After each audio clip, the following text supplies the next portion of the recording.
Okay, perfect. Well, you talk loud anyway, so. Our speaker today is Cristina Jontra. She's with Neptune Navigate. I think you're really going to like what she's talking about. I've known Miss Cristina for years. She's very dear to me. So please listen to her because I think it's going to be very useful to everyone, even the adults, like the moms, mentor moms. Even mentor moms. This can apply to you at the end of the day. So here's Miss Cristina.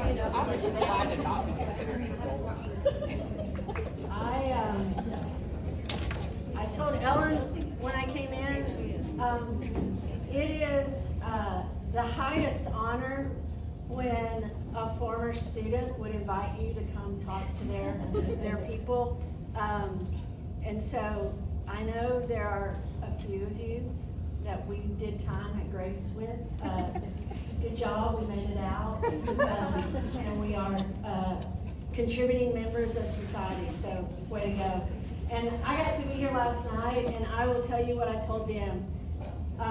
I get to talk to a lot of different groups, but mom groups are my favorite, and I truly believe that this is the good work of the church. So you mentor moms, stick with it. This is good work, because y'all know momming it's hard. A few months ago, the Surgeon General put out a message. He had done a study on the mental health of parents, and the results were not good. They said that we are stressed and that we are struggling, and so that even more makes this the good work of the church. So I commend you. Though y'all are late to the game, because I've been talking at mom groups in Tyler for about 6 years, and it took y'all this long to ask me to come talk to you, so way to go. I thought I had offended somebody, but apparently not, so we'll make up for lost time. And let me give you a few caveats before we start. The whole purpose of my coming is to talk to you about social media and the internet. I remember I've been married for almost, in December it will be 34 years, which makes me really old, and that's okay, I'm dealing with it. But Eric and I met, we from first date to when he asked me to marry him was 8 days. Y'all can be shocked. But remember I said we've been married 34 years, so I think it's going to work. But I was teaching school at the time, and I came back from Christmas break, and I didn't say anything. I just had a ring on my hand, and I'm at the front of the room, first period, taking roll, and some kid in the back goes, "Miss, what's that on your finger?" And I was like, "Oh, I'm engaged." And the next question was, "Pregnant?" I said, "Actually, no." Why you get married? And so then we had a discussion about, not everybody that, anyway. So I told Eric, "Hey, here's the deal.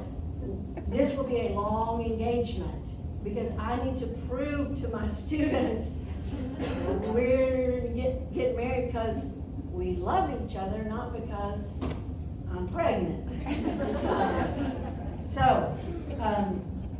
But parenting, it's hard. And you're raising kids in the digital age. And in that year that Eric and I were engaged, we had a lot of different conversations. One of the first hard ones was when he sat me down and said, "Can we talk about your finances?"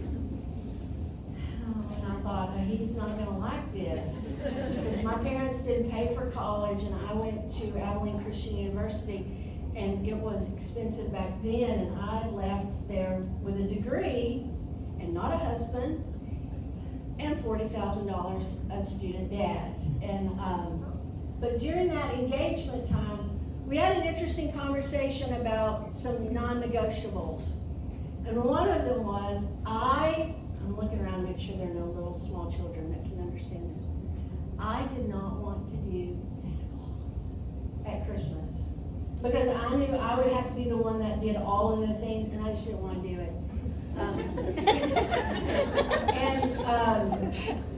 And I just thought it made things a little bit easier. Eric, on the other hand, was fully committed to, we will do Santa Claus. And I said, okay, but here's the compromise, because you have to compromise in these situations. So my compromise was, fine, we will do him, but we will not do the Easter Bunny, because that is completely offensive to me. I think it takes away completely from the resurrection. So we didn't do the Easter Bunny. He forgot to tell his mother that, and so every year my kids did get an Easter basket from their grandmother, but we ignored it completely. And just so you know, I did have to do all the Santa Claus stuff, and I did the footprints outside and I would chew up. Here I am on the front sidewalk, chewing up carrots and spitting them out. So, but my purpose in talking to you is not to talk about Santa Claus or Easter, but about the technology that's going to come into your house. Because let's face it, the technology's already in your house and it's already impacting you. And some of you, it's impacting you in really negative ways. And so as you think about planning for your kids, look, I've been talking to parents for about 12 years now about all this. And let's just get the first question, the most important question that I get out of the way, and it's this. Someone will always come up and go, hey, Christina, at what age should I give my child their first cell phone? And listen, the Lord blessed me with the gift of sarcasm. It's my love language. But my answer, do not hear it as sarcasm. I mean this in all honesty. It is time for you to give your kid a cell phone when you are ready for their childhood to be over. And I'll just let the weight of that sit on you. Because that is the answer, okay? Now, I did not come to scare you or depress you. Well, maybe scare you a little. But fear is a terrible motivator, so I try to stay away from it. But what I want you to leave here with is more information so that you make a well-informed decision regarding the technology that you're going to give to your kids. And maybe how you handle technology different in your home starting today. So with that, here we go. Ready? Oh, I should also say, in my examples, if my example is not how you're doing it at your house, please know it comes with no judgment except in one area, and I'll tell you that in just a minute. Because there's no condemnation, okay? I'm not here to tell you you're doing it wrong. I'm just going to give you the information that I've gleaned from about 12 years of doing this research, okay? So there is hope. I have a friend, who happens to be your mother-in-law, who reads the end of every book before she starts it. It's a terrible thing. And sometimes when I recommend books to her, I have to go, Paul, don't read the last page, because you're going to ruin it. But here's what I will tell you. At the end of the book, we're overcomers, okay? Revelation says that we overcome by the blood of the Lamb, the word of our testimony. So if this starts feeling heavy and you start feeling like, oh crap, why am I raising kids in the digital age? My parents didn't do that. They don't know. You can't ask mom, hey mom, how would you handle? She don't know. She had the freedom of not having Snapchat. So there is hope, okay? Remember that. And remember, God said, if you lack wisdom, which was that sarcasm in his voice when he said that? When you lack wisdom? He knew I did. But he said we could ask for it, so that's where we'll start. So, as I started this journey, there are 3 scriptures that kind of work as the framework through which everything flows. And the first one is this. This is our motivator. Remember I said fear's not going to be your motivator. Instead, it's this. Above all else, guard your heart, Because see, I think as parents, it's our job to guard our kids' hearts as well as our own. And look, as soon as we introduced these phones and this technology, it became a lot harder. And it became a lot harder because of this. Because this is also true. Our enemy, the devil, prowls around like a, oh. Sorry. Did y'all get the first one? Did y'all get that one? Okay, good. Good Lord. Our enemy, the devil, prowls around like a roaring lion. If we think that our kids are innocent and aren't an easy target, we're very mistaken. Because see, I think Satan's a lot like Nike and Adidas and Under Armour. You know how all of those sport companies go to high schools and they try to get the athletic director to buy into, hey, let's be an Adidas school. And why do they do that? Because if they can get them young, they have a customer for life. I think Satan works the same way. If he can get them young, he gets them. Now, we're living in a time where this is so much harder. We still can know that I'm God. Did y'all notice, in the middle of the pandemic, a strange thing happened at Walmart? And I hate it. When you get out of your car at Walmart, you'll notice now that they have music blaring, like they installed speakers. And music is blaring in the parking lot. And if you go into the neighborhood store up here, music is blaring. It annoys me to no end. Now, my husband and I have a business, and we are part of our business is we are a background music provider. If you go to any football game or sporting event here in Tyler, the music that's playing, we provide in it. But it makes me wonder, when are we ever quiet? Now, I understand, talking to a group who have young children, you haven't peed by yourself in a long time. Probably haven't showered by yourself in a long time. But a time will come, they will grow up, and they do leave. Sometimes they come back, but they eventually leave. And then they call you every day on their way home from work, and you ask them not to. And they still do it. But my worry is this, that because we carry all this technology around with us, we have all this noise, that we've limited the ability for us to hear from God. And I don't think he's going to scream. I think he whispers. And I think he just waits for us to turn the music down. So my encouragement to you is to find ways to bring silence back in. Because look, our kids' brains need it too. They need silence. They need a quiet. In January of this year, there were 3 headlines that came out that just angered me greatly. Now, I'll show you each of them, and you won't be able to read them because you're way back there, but you'll get the point. Here's the first one. Meta, who owns Facebook and Instagram, start blocking some content from reaching teens on Facebook and Instagram. The next one, this was January. Meta will roll out software updates, it says, will better protect teenagers. And the last one, Meta, to hide self-harm, eating disorder content from teen users. This was after they'd been around for 10 years. They'd always had this ability, but they got us hooked first.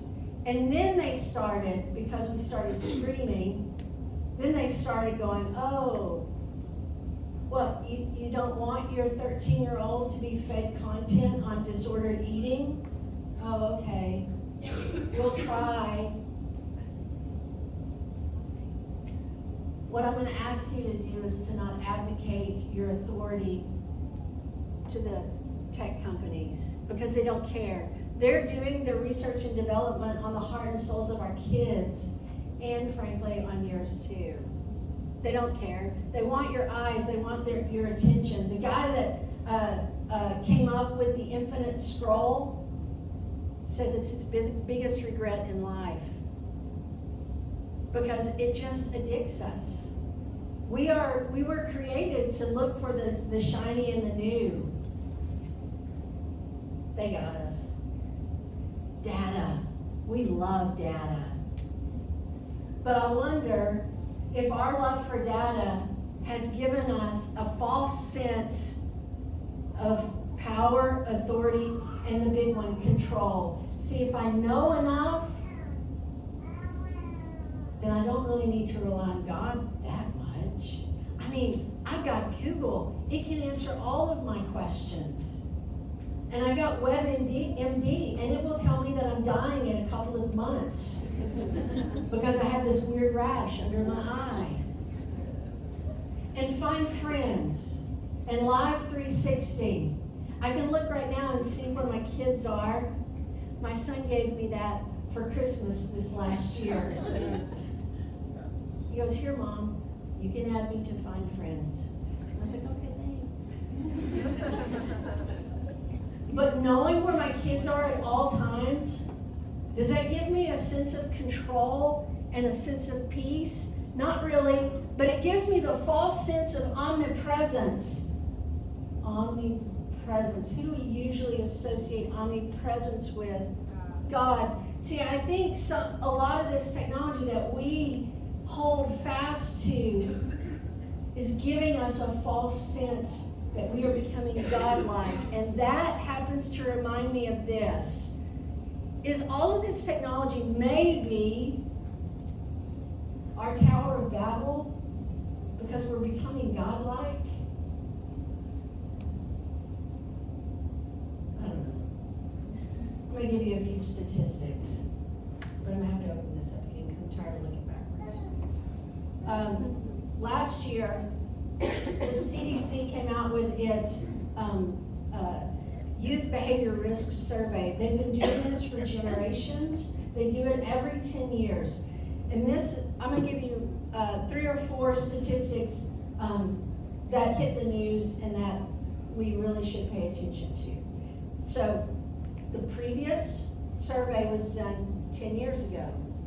And then these are the newest results. And the first one that hit the news was 57% of teen girls, 13 to 17, reported persistent sadness. And persistent sadness was defined as 3 or more days a week where they feel sad. Now, what is interesting about this is it's a 60% increase from 10 years ago, which makes you wonder, what's gone on in the last 10 years? 30% increase, or 30% reported they had seriously considered suicide, and that too was a 60% increase. In the last 10 years, we've gotten 2 things that I think we should think about. The first one seems innocuous enough. Did I leave my phone back there in the UK? It's okay. I don't need it. It's just where I hold it up and go, this phone. But you have your own. So 10 years ago, believe it or not, when the when the iPhone first came out, you know what it didn't have in 2007? It didn't have a front-facing camera.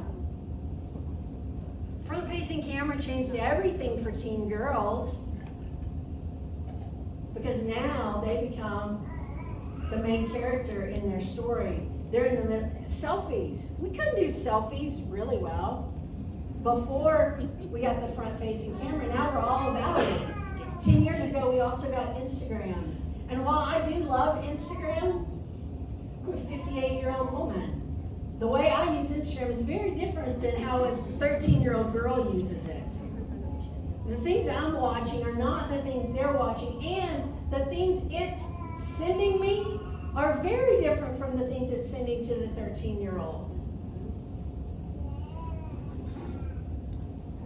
And here's the last one. And I want you to hold this one in your head because we're going to solve this one.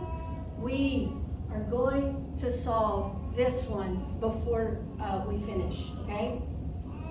20% of the girls surveyed reported that they had been victim of sexual violence in the past year. 20%. And it was an increase. And I think I know why this happens. So hold on, and we will figure it out. Childhood has changed dramatically.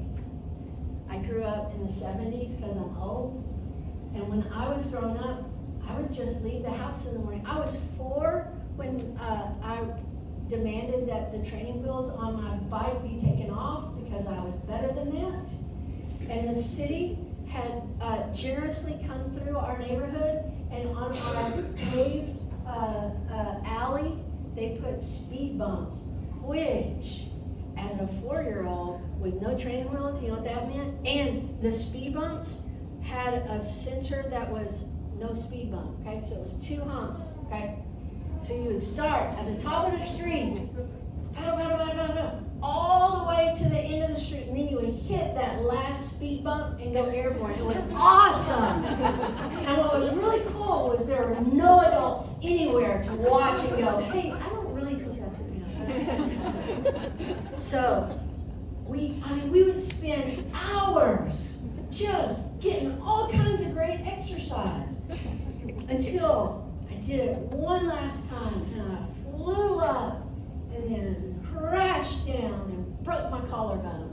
And so I went home running like this, and I go into the house and I'm like, tell my mom, crashed on my bike, and I'm still like this. Mom had to cut my shirt off of me because I couldn't raise my arm. Mom thought I was faking it. I didn't know at 4 that I had the reputation of being a hypochondriac, but apparently to my mother, I did. She put me in the bath, and then she put me in bed. Still, did we go to the hospital? No, we did not.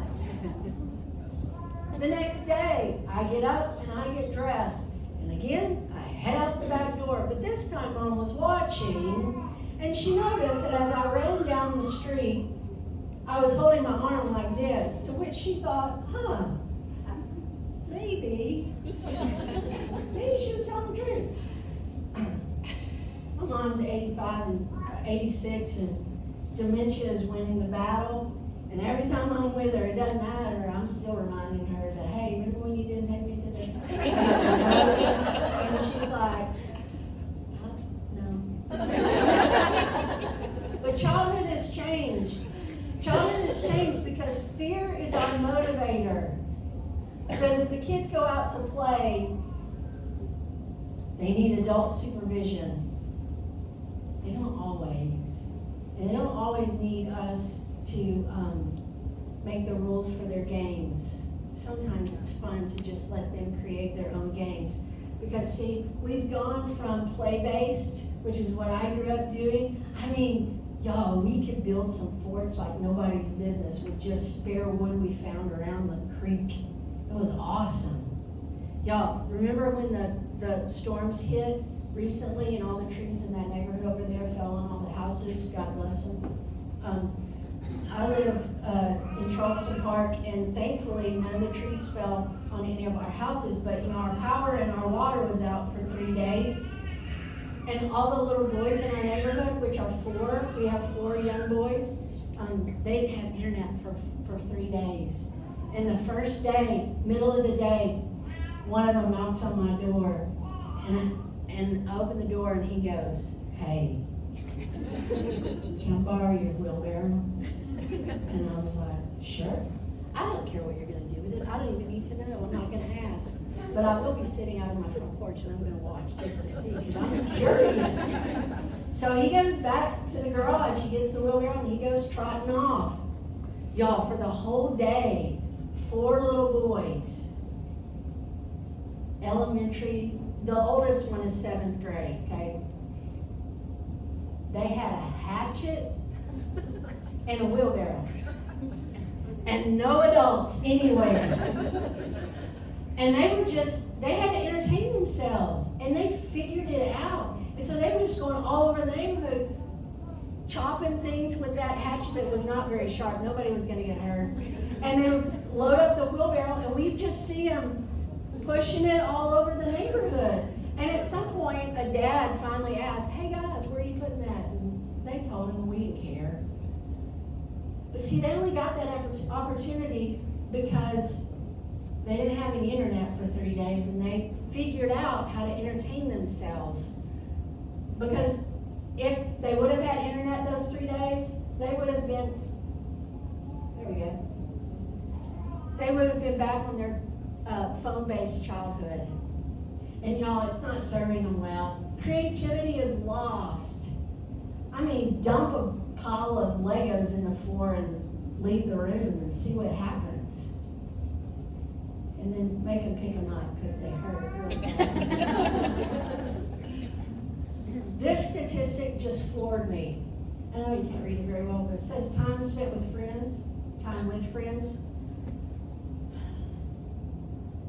In 2003, the average amount of time kids spent with their friends was 150 minutes. Down to 2021, it's down to 42 minutes. Is that like a day? A day. A week. Thank you. A week. Another fun statistic that I've run across in the last couple of weeks is the family meal. I could tell you the mistakes I made raising my kids. My kids could tell you their therapists, because both have been in therapy. We believe in therapy. I would just throw this in as an aside. When problems with your kids present to a point that you just don't have any answers, this is what I told my son his junior year of high school when he started spiraling into a depression. I said, "Hey, bud, Holy Spirit's given me as much as he apparently is going to give me on this. We got to go get some help. Please know, there is no shame in that. For you as a parent to say, I'm out. I need help."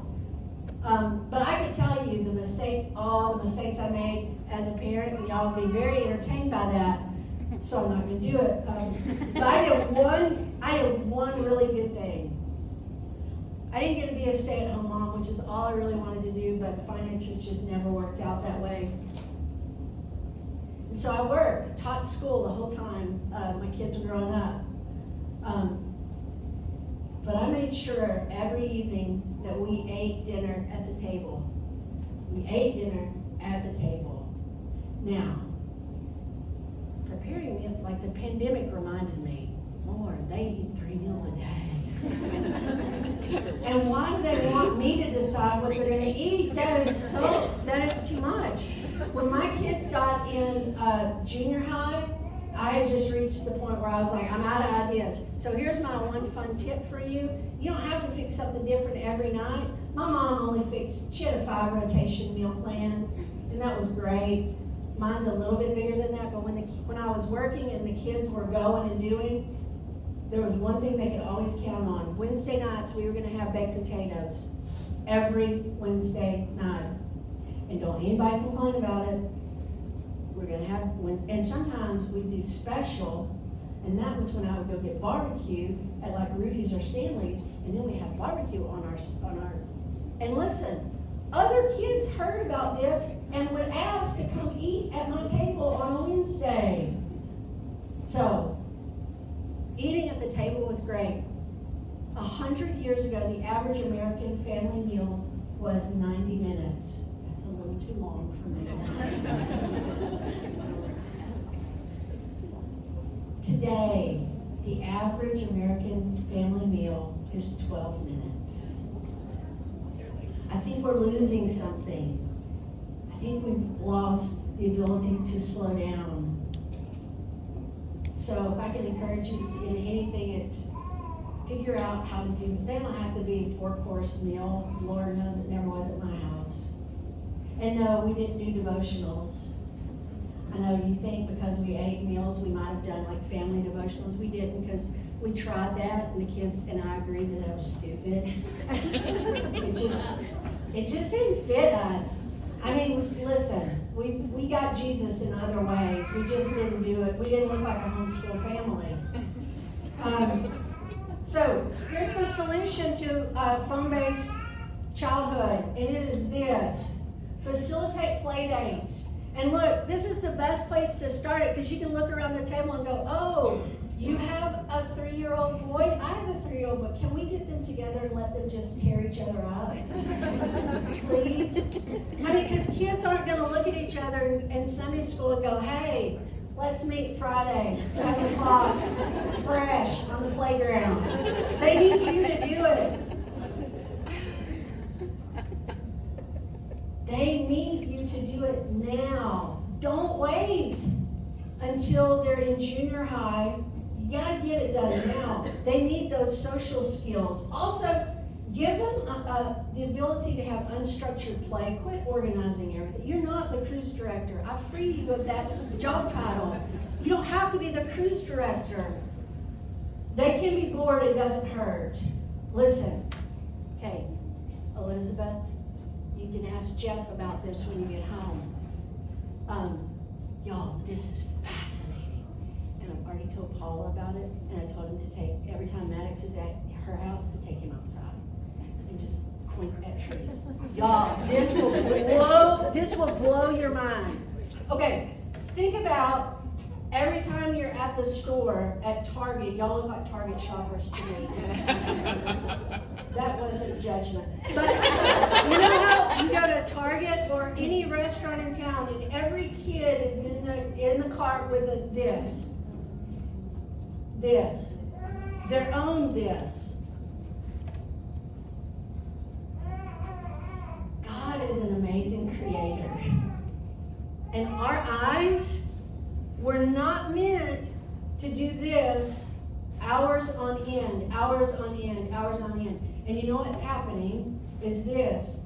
4 and 5-year-old kids are being diagnosed with myopia, which is nearsightedness. So look, our eyes weren't meant to do that. And here's what's happening. Because they're only looking at things always at this distance, their eyes adjust. And you know how they adjust? This freaks me out. The shape of their eye is elongating. It's changing. Like I just learned, the shape of your eye also changes when you're pregnant. That's bizarre. And then you have the baby and the heartburn and the eye thing goes away. It's miraculous. I mean, God is amazing. But for kids, 4 and 5-year-olds are being diagnosed with nearsightedness, which let's all just say yes and amen. A 4 and 5-year-old kid with glasses is the cutest thing on the planet. If it just happened naturally. But if it's happening because they haven't been outside to see off, that's a problem. Because we don't know what happens when they turn. I have 20/20 vision until I turned 45. And one day I woke up at 45 and I couldn't see a blasted thing. I went straight from 20/20 to bifocals. So a 4 and 5-year-old with nearsightedness, we don't know what happens when they turn 45 to their eyes. So if you want to learn more about it, if you want to hear the podcast that I learned about it, it's on the TED Radio Hour. It's on a series called The Body Electric. It is, like I said, fascinating. And yes, you're probably wondering, but can they fix it? I mean, it's 2024. Yes, there is a fix, and the fix is a hard contact. Now, you can't get your 3-year-old to brush their teeth. Can you imagine having them sleep every night with a hard contact in? That's a burden I don't want to carry. But what's the fix? The fix, here we go. Take them outside every day. They have to see far off. Their eyes have to see far off. It's an easy fix for a very strange problem. And I asked I was talking to some families recently, and I look out and there was an eye doctor in the audience, and so I stopped everything and I was like, okay, tell me if I'm wrong. Tell me I'm wrong in front of all these people. And he was like, no, I see kids in my practice who are nearsighted because of this. We're not making it up. There's nothing more I like to do than go to a church and talk about sex. I'm really good at transitions too. Remember when I said that 20% of girls reported in the last year that they had been the victim of sexual assault? Here's where we're going to fix it. See, pornography today is very different than it was, let's say, in the 80s. Growing up, 2 doors up from us were the Browns. And Mr. Brown had a very impressive Playboy collection that he kept in his closet. They were stacked in the corners, about yay high. I know this because every kid in our neighborhood knew where the Playboys were, and they knew that every day at 3 o'clock, Miss Brown would sit down at her kitchen table. Sometimes she would walk down to my house and sit at our kitchen table. I thought she was just fancy and drank her ice water out of a short glass. As I grew up, I realized that Miss Brown took her gin and tonic every day at 3 o'clock. And so she would sit with the neighborhood ladies and gossip. It was lovely. And you could plan on it, okay? So that was going to be a good hour, hour and a half, which meant if anybody wanted to go up to the Browns and take a look at any of Mr. Brown's Playboys, you had about an hour and a half to get in there. But pornography in the 80s is very different from the pornography of today. I hate when people read out loud from a stage, but I'm going to, so y'all just bear with me. This is just to explain how pornography is vastly different. It is what we would have considered in the 80s hardcore is now just run-of-the-mill. And here's what the New York Times said. In 2020, an analysis of more than 4,000 heterosexual scenes on Pornhub, which is free, which, by the way,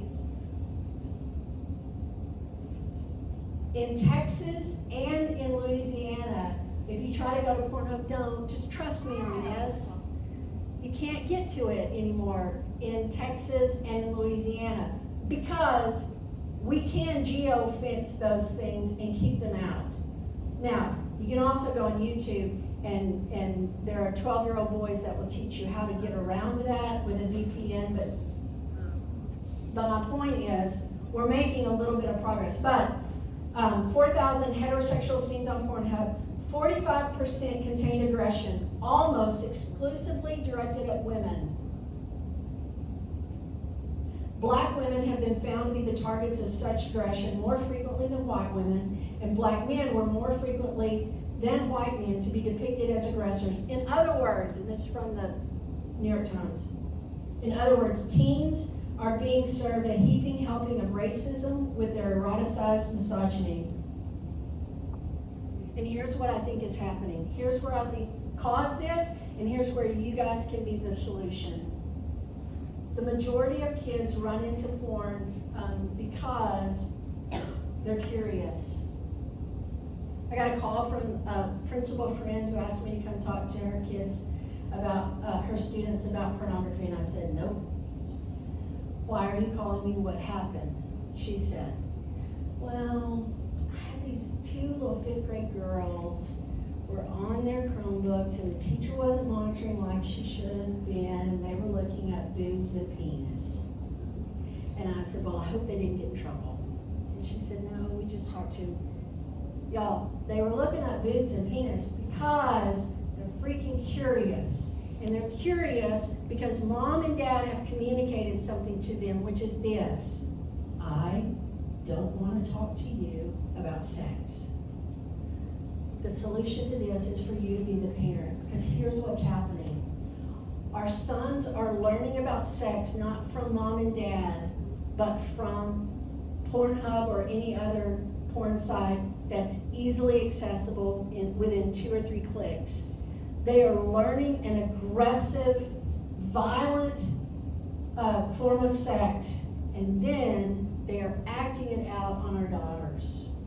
So the solution here is for you to be the parent who teaches your kid about sex. Because if you're going to allow, and you wouldn't because you know better, but if you allow your junior high age daughter to binge watch Grey's Anatomy over spring break, she's going to come up with some questions about sex. And if you haven't communicated that you are the expert in the family, I mean, I'm 58, my mom's 86, my mom has never spoken one word about sex to me my whole life. I was adopted, so I just thought she didn't know. And I kind of stuck with that. Like, y'all, I was cursed. It was, the day I got my period was also the day I got my braces. And I'm in the bathroom crying, and all my mom keeps saying over and over is, honey, why are you crying? And I'm like, lady, you ain't had a period since you were 16. You don't know the burden I carry. So here's the resource. Mentors, I show this because be the teacher. There it is. Anybody know about birds and bees? Anybody follow them? They're the best. Oh, you're already on it? Okay, here's the next step then. So, look, none of us became a parent knowing how to teach our kids about sex. It's awkward for everybody. Let's just all admit that. Birds and Bees, they have a curriculum that will teach you, walk you through how to teach your kids. At what age do you start? And look, you gotta quit calling it the talk. It's a conversation that takes place from about 4 or 5. Because you're raising them in the digital age when everything is over-sexualized. And you have to communicate from the outset that you're the authority. We had a guy come to Grace to talk about pornography.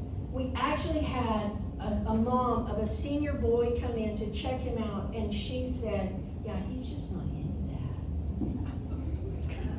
I'm like, you are the dumbest mom.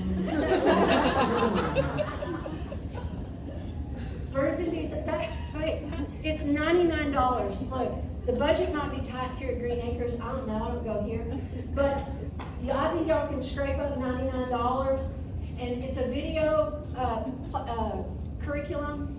Do it as a Sunday school. Just offer it at your house. Invite a bunch of moms over. It's incredible. And if you don't want to do that because you don't believe me, just start following them on Instagram. Because their Instagram is awesome. Because I can't remember what her name is, but she's really cute and young. And she has young boys. And she talks about the conversations that she has with her boys. And it gives you words. It gives you really confidence on approaching these really awkward topics with your kids. So, I know. I love it. So, I have a couple of recommendations and then we'll be done. First one, the most important one is let your kids be bored. Let them be bored. Stop being the cruise director, filling up all of their days. Let them be bored. In boredom, our brains start thinking about things to do. We're going fast. We don't, trust me, it's good. Y'all, as a business owner, I will tell you, this new generation of kids that we employ do not know how to make phone calls, and they do not like making phone calls, and they're scared of making phone calls, and they will ask, well, can I really just email them? No, you actually have to teach your kids to make phone calls. We quit doing that a long time ago. Parent the device in your home. Here are 4 things that you could do right now to get ready for parenting the device in your home. Real fast. Can we all just agree we're not going to let anything that gets on the internet in a bedroom? That's an easy one. And if you'll start when they're little, it's easier than at 13 going, hey, from here on out, no computers in the bedroom. Technology curfew. Let's not talk about whether or not you're sleeping well at night, because you probably don't. But a time will come when you'll be able to sleep, and then menopause will hit and you'll quit sleeping. But we're not here for that. But I pray every night that I can. Technology curfew. Our brains need to wind down, okay? And our kids' brains need to wind down. So if the family could just decide, if we're going to eat dinner together, that's one decision we made. How about we decide at 9 o'clock, everybody, Dad, who's not in here, that means everybody turns it all off. He quiets the house. He gets the house ready for bed. We charged all our devices in a safe location, and a safe location meant not in your room, and not upstairs where you live, but downstairs where I live and sleep. It just communicated to the kids that I'm in charge of the technology that's in our house, and you don't just have free reign over them. And the last one ended up being controversial in the last few years, and it's this. When you have kids over, how about you take up their phones? No, I'm not saying that you lock them up. I'm saying you get a nice magnolia basket and you greet them at the door with that, and they put their phone in it, and then you just set that open basket on the kitchen counter. So that if little Mary suddenly has a desire to talk to Mom, she can reach in the basket, get her phone, and talk to Mom. But they're not just missing the moments because they're looking at this. Because if they all have this, they're all going to do this. But you also have to warn parents. Now, as a good former librarian, I have to recommend 2 books to you. And you can take a picture of the screen if you would like. They are Anxious Generation by John Haidt. He's done all the research. So those statistics I was telling you about, he's done the research to prove that it is indeed social media that's having the negative impact on our kids. It is the cause, and it's not just happening in America, it's happening all over the globe.